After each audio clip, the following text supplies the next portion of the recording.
Wanasema nyakati ngumu huwa hazidumu kwa muda mrefu, au nyakati ngumu huwa hazikai kipindi chote cha maisha yako.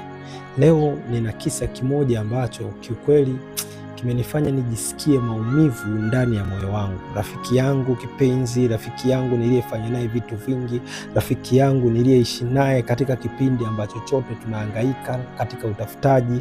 Leo hii unampigia simu alafu anakupa taarifa ya kwamba mke wake amefariki baada tu ya kujifungua mtoto kwa njia tu salama tu ya kawaida, alafu mwanamke akawa ametokwa na damu nyingi na mwisho wa siku akafariki na kuacha mtoto mdogo. Kwa nini nimewaelezea kitu kama hichi? Ya kwamba changamoto zipo kwenye maisha ya mwanadamu. Kuna wakati tunapitia magumu mpaka inafika wakati unahisi ya kwamba hata kama Mungu unahisi amekaa mbali na wewe, unahisi yuko mbali, hata hawezi kukusaidia wala hata kukusikia. Lakini kwa nini kuna nyakati tunarudi nyuma, tunajipa moyo, tunasonga mbele, tunaanza safari upya?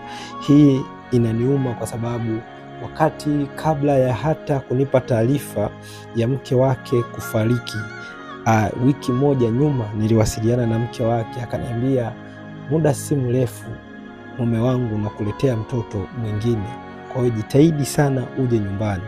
Hivyo ninaumia leo kwa yeye kulala hata kabla mimi sijafika kwake. Tunajifunza nini katika maisha haya ya kila siku, katika maisha haya ya ubinadamu?